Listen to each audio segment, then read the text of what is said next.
Hello people, welcome to Steepy classes. आज 28 मार्च है। Start करते हैं प्री क्योर, जिसमें हम प्री रिलेटेड फैक्ट्स को डिस्कस करते हैं। तो आज के वीडियो में हम SVEEP, PAROS, India in Antarctica and Abhedya, इन चार चीज़ों के बारे में पढ़ेंगे। तो स्टार्ट करने से पहले एज यू ऑल नो कि प्रीलिम 2019 के लिए हमारे कोर्सेज अवेलेबल हैं, crash course as well as test series. तो if you are interested you can purchase it. So GS2 के पॉइंट ऑफ व्यू से सबसे पहले हमारे पास स्वीप है, जिसकी फुल फॉर्म है systematic voters education and electoral participation programme. तो इलेक्शन कमीशन ऑफ इंडिया का ये एक फ्लैगशिप प्रोग्राम है, जैसे कि इसकी नेम से ही पता चल रहा है, to educate the voters and awareness spread करनी है। मोर ओवर जो वोटर लिटरेसी है उसको भी प्रमोट करना है, ताकि जो वोटर्स हैं वो एक इन्फॉर्म्ड डिसीजन ले सकें। एंड प्राइमरी रोल इसका यही है to build a truly participative democracy, कि एक तो जो ज़्यादा से ज़्यादा लोग आकर वोट करें एंड मोर ओवर एक अच्छा इन्फॉर्म्ड डिसीजन भी लें based on all the information that they have. And इसमें मल्टीपल जो इंटरवेंशंस हैं वो करेगा इलेक्शन कमीशन। कैसे? Based on the socio economic, cultural and demographic profile of the state, as well as जो उस रीजन की जो इलेक्टोरल हिस्ट्री है, वो इलेक्टोरल पार्टिसिपेशन रहा है हिस्टोरिकली, उन सब चीज़ों को मद्देनज़र रखते हुए वेरियस लेवल के ऊपर इंटरवेंशन की जाएगी बाय द इलेक्शन कमीशन। ठीक है जी। Next we have prevention of an arms race in outer space, PAROS. तो ये एक UN रेजोल्यूशन है that reaffirms the fundamental principle of 1967 outer space treaty. तो 1967 में ये एक आउटर स्पेस ट्रीटी हुई थी, डील करती है, एक इंटरनेशनल लॉ इस्टेब्लिश कर रही है ये, कि कैसे जो हमारी सेलेस्टियल बॉडीज़ हैं, चाहे वो मून है, सन है, या फिर जो आउटर स्पेस है पूरा, उसको कैसे एक्सप्लोर करना है, इन सब चीज़ों से रिलेटेड है। एंड जो हमारी ये पैरोस इनिशिएटिव है, या जो ये UN की रेजोल्यूशन है पैरोस, ये बेसिकली एडवोकेट कर रही है based on the principles of this treaty, कि कैसे हम वेपनाइजेशन को रोकें स्पेस की। ठीक है जी। एंड जो हमारी आउटर स्पेस ट्रीटी है, इनफैक्ट इसमें कुछ डायरेक्टली वेपनाइजेशन या नॉन वेपनाइजेशन की बात नहीं होती।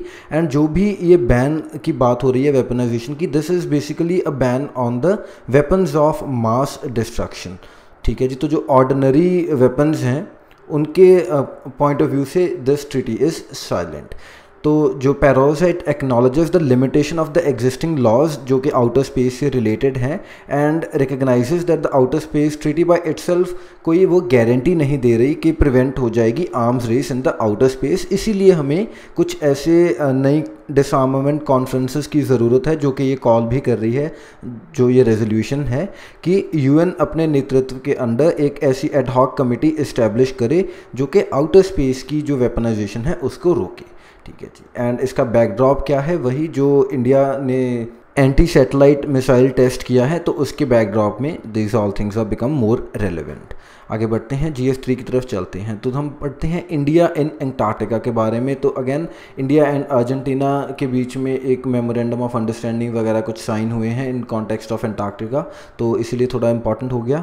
इंडिया के बेसिकली 3 स्टेशंस हैं अंटार्कटिका में। पहला है दक्षिण गंगोत्री, जो कि 1983-84 के अराउंड कहीं इस्टेब्लिश हुआ था, एंड ये पहली इंडियन साइंटिफिक रिसर्च बेस थी जो अंटार्कटिका में बनाई गई थी।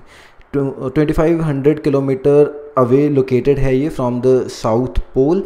एंड उसके बाद कुछ ऐसे दब गई थी बर्फ़ के अंडर, लेकिन 1989 में दोबारा से इसको एक्सकवेट किया गया, एंड प्रेजेंटली ये एक ट्रांजिट कैंप या सप्लाई बेस की तरह काम कर रही है। ऐसा जिसमें कुछ रिसर्च नहीं होती अब।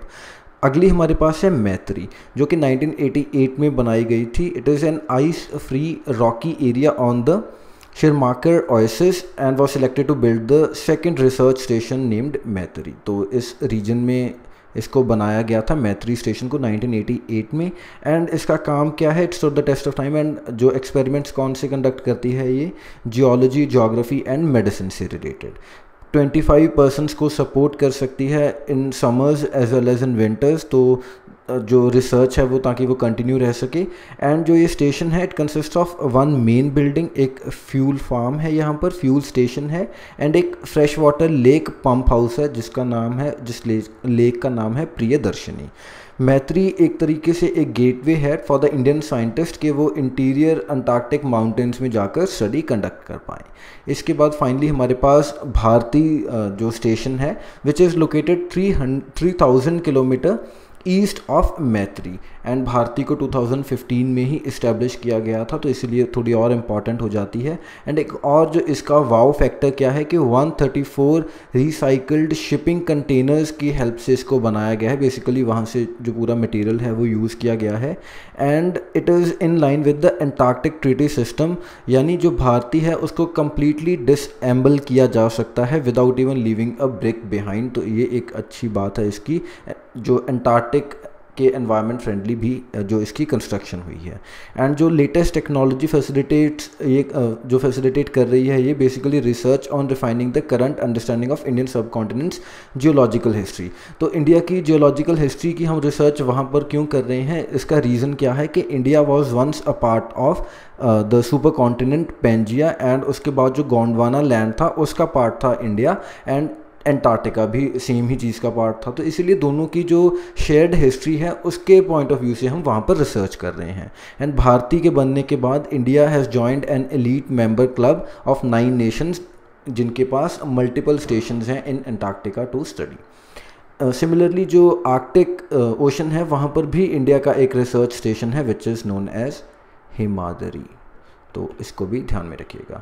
आगे बढ़ते हैं, अभेद्य के बारे में जानते हैं। तो ये एक state of the art nuclear biological chemical training facility है जो कि INS शिवाजी में इंस्टॉल की गई है। तो सिर्फ इतनी ही कुछ इन्फॉर्मेशन अवेलेबल है हमारे पास एज ऑफ नाउ, एंड जो हमारे इंडियन नेवल चीफ हैं उन्होंने इस इन्फॉर्मेशन को शेयर किया हमारे देश के साथ। तो this is a nuclear biological chemical training facility in the INS Shivaji. तो अगर आप थोड़ा और जानना चाहते हैं तो INS शिवाजी के बारे में पढ़ सकते हैं।